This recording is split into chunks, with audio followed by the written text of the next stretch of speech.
Berilo je iz knjige preroka Ezekijela. Tisti čas me je vodil mož, ki je bil videti kakor iz brona k tempelskemu vhodu. In glej, izpod tempelskega praga je privrela voda proti vzhodu, ker je bilo tempelsko pročelje na vzhodni strani. Voda je tekla od spredaj, od desne strani templja, južno od oltarja. Nato me je peljal ven skozi severna vrata. Zunaj sva zavila k zunanjim vratom, ki so gledala proti vzhodu. In glej, voda je pritekala od desne strani. Tedaj mi je rekel, ta voda teče v vzhodno okrožje in odteka v Arabo. Ko se izlije v morje, v okužene vode morja, postane voda spet zdrava. Vsa živa bitja, ki tam mrgolijo, bodo oživela. Kamorkoli bo prišla reka, rib bo silno veliko. Ko bo ta voda prišla tja, bo ta postala zdrava in kamorkoli bo prišla reka, bo vse oživelo. Ob reki bo na obeh bregovih raslo vsakovrstno sadno drevje. Njegovo listje ne bo ovenelo in sadja mu ne bo zmanjkalo. Vsak mesec bo rodilo nov sad, kajti voda, ki ga napaja, teče iz svetišča.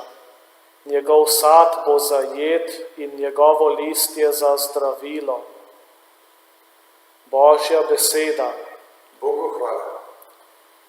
Gospod, ozdravi mojo dušo. Gospod, ozdravi mojo dušo. Bog nam je zavetje in moč. Kot pomočnik v stiskah se je dobro izkazal, zato se ne bojimo, če tudi se zemlja spremeni, se gore prevale v sredino morja. Gospod, ozdravi mojo dušo. Reka s potoki razveseljuje Božje mesto, ki je presveti šotor najvišjega. Bog je v njegovi sredi, ne bo se majalo, Bog mu bo pomagal ob prvem svitu. Gospod, ozdravi mojo dušo. Z nami je Gospod nad vojskami, naše zavetje je Bog Jakobov. Pridite, poglejte Gospodova dela, kakšne čudovite reči je naredil na zemlji. Gospod, ozdravi mojo dušo. Darilo iz prvega pisma apostola Pavla Korinčanom. Bratje in sestre, vi ste Božja zgradba. Po Božji milosti, ki mi je bila dana, sem kot moder stavbenik položil temelj, drug pa nanj zida, vsak pa naj gleda, kako zida. Kajti drugega temelja nihče ne more položiti razen tega, ki je položen, in ta je Jezus Kristus. Če pa kdo na ta temelj zida zlato, srebro, drage kamne, les, seno, slamo, vsakega delo bo postalo očitno, kajti dan bo to odkril, kar se bo razodelo v ognju, in kakšno je delo vsakega, bo ogenj preizkusil. Ali ne veste, da ste Božji tempelj in da Božji duh prebiva v vas?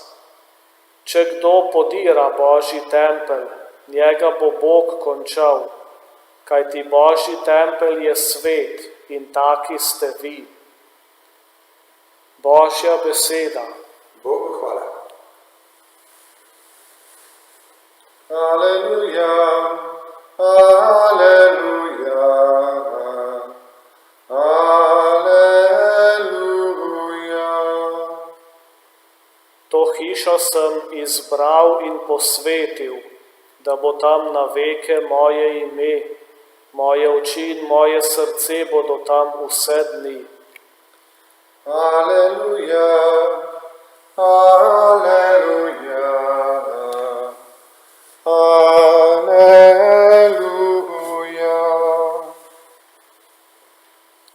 Gospod z vami In s tvojim duhom. iz svetega evangelija po Janezu. Slava tebi, Gospod. Blizu je bila judovska velika noč in Jezus se je napotil v Jeruzalem. Našel je v templju prodajalce volov, ovc in golobov, ter menjavce, ki so tam sedeli. Naredil je iz vrvi bič in vse izgnal iz templja, ovce in vole. Menjavcem je raztresel denar in prevrnil mize. Prodajalcem golobov pa je rekel: spravite to proč, iz hiše mojega očeta ne delajte tržnice. In spomnili so se njegovi učenci, da je pisano: gorečnost za tvojo hišo me razjeda. Tedaj so se oglasili Judje in mu rekli: kakšno znamenje nam pokažeš, da smeš tako delati? Jezus jim je odgovoril: podrite ta tempelj in v 3 dneh ga bom postavil. Judje so torej rekli: 46 let se je zidal ta tempelj in ti ga boš v 3 dneh postavil? On pa je govoril o templju svojega telesa. Ko je torej vstal od mrtvih, so se spomnili učenci, da je o tem govoril, in verovali so pismu in besedi, ki jo je bil povedal Jezus. Poslušali smo Kristusov evangelij. Hvala tebi, Kristus. Božja beseda nas danes v 3 odlomkih nagovarja in nas sprašuje, pa nam predstavlja, kaj je pravzaprav v Svetem pismu pomeni tempelj. Slišali smo najprej v prvem berilu odlomek iz knjige preroka Ezekijela. Gre za Ezekijelovo videnje templja, kakršen naj bi bil. Tempelj kot tisti prostor, kot tisti kraj, kjer prebiva Bog in odkoder se na nek način vsem ljudem izliva voda, ki je tukaj postavljena v prispodobo, milost, ki je tukaj postavljena v prispodobo vode. In ta voda, ki prihaja iz templja, je napovedano, kamorkoli bo prišla, bo voda postala zdrava, kamorkoli bo prišla reka, bo vse oživelo, ob reki bo na obeh bregovih raslo vsakovrstno sadno drevje, vsak mesec bo rodilo nov sad, listja mu ne bo zmanjkalo, sadja mu ne bo zmanjkalo in njegov sad bo zajet in njegovo listje za zdravilo. To je nekako napoved in obnova tega, kar naj bi tempelj bil. Potem vidimo Jezusa v evangelijskem odlomku, kako vstopa v tempelj v Jeruzalemu, naredi iz vrvi bič, nažene menjavce, nažene prodajalce, ker najde v templju marsikaj od tega, kar tempelj ni in ne bi smel nikoli postati. In ko kristjani premišljujemo o tem, smo po svoje velikokrat mirni, ker pač vemo, govora je o jeruzalemskem templju, ki ga zdaj itak ni več, in nas se pa to pravzaprav ne tiče in Jezus je pravzaprav čisto prav naredil to, kar je naredil. Ampak skušnjava, v kateri so bili Izraelci, je pravzaprav večna skušnjava. In ni se odveč vprašati, kaj bi morda Jezus naredil danes, če bi vstopil v naše templje, v naše cerkve, kaj bi našel tukaj tega, kar je odveč, tega, kar ne spada, kako bi se mi na to odzvali, ko smo vendarle nagnjeni k temu, da želimo, da se nas ne vznemirja, ko pridemo v cerkev, želimo imeti mir, želimo imeti tako, kot nam ustreza, tako, kot nam paše.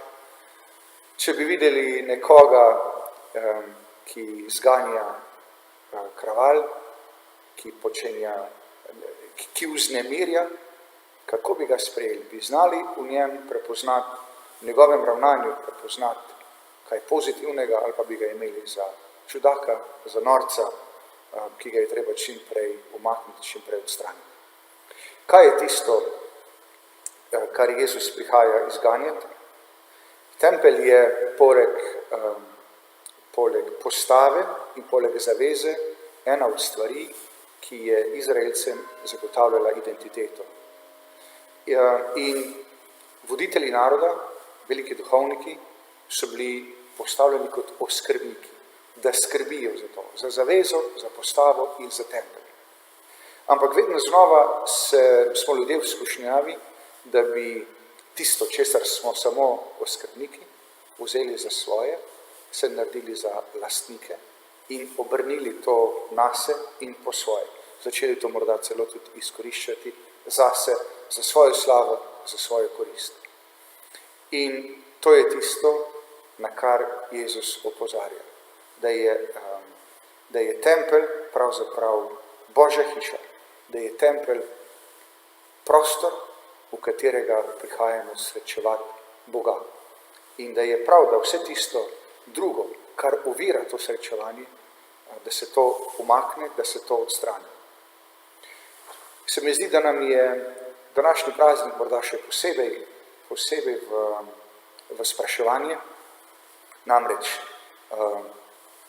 cesar Konstantin na nek način kristjanom da svobodo, pa ne samo to, da jim tudi možnost, da v resnici javno delujejo in s tem, ko papežu v Lateranu podari celo palačo, enem prostor. Tako, vedno postane cerkev en, bi rekel, bolj pomemben igralec tudi v družbi in prijateljstvo z nekom, ki je svetni vladar, je vedno dvorezen meč. Po eni strani to daje več priložnosti za javno delovanje, za vplivanje na družbo, ampak po drugi strani pa to hkrati na nek način tudi vedno znova postavlja nevarnost neke prevelike odvisnosti. In zato so v Izraelu poleg institucije imeli vedno tudi protiinstitucijo.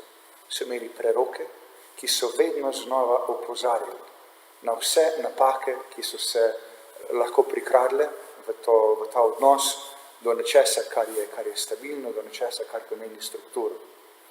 In Jezus tudi v današnjem evangelskem odlomku prihaja kot prerok. Deluje preroško, s tem, da opozarja na vse napake in predvsem opozarja in vabi k spreobrnenju, da bi se spominjali, da je Jezus tempelj, da je Jezus tisti temelj, na katerem moramo graditi. In v tem smislu lahko razumemo tudi drugo berilo in svetega Pavla, ki nas opozarja, da smo mi Božji tempelj, da je Božji duh tisti, ki prebiva v nas in da je mi moramo biti najprej tisti, ki smo prostor, v katerem Bog prebiva, v katerem drugi lahko srečajo in spoznajo Boga. Templji, ki so zgrajeni iz kamna, iz lesa, iz betona, v našem primeru, pridejo kasneje.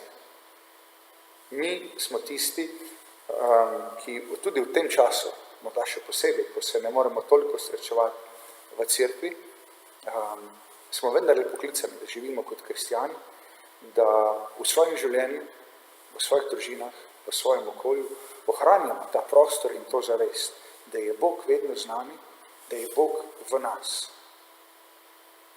Kjerkoli smo zbrani, 2 ali 3, je Jezus že sredi med nami.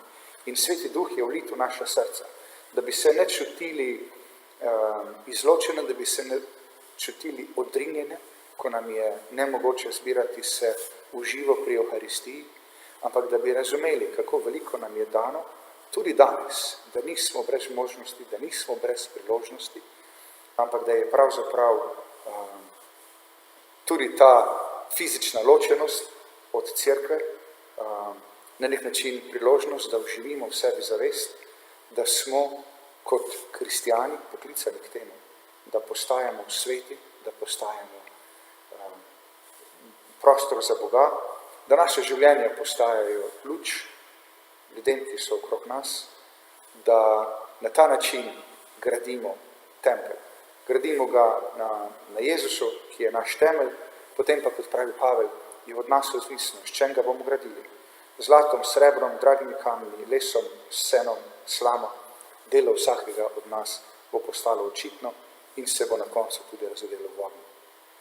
Ko se bo razodelo na koncu našega življenja, da bi se razodelo vse tisto, kar je lepo, dobro in da bi bilo tega obilno.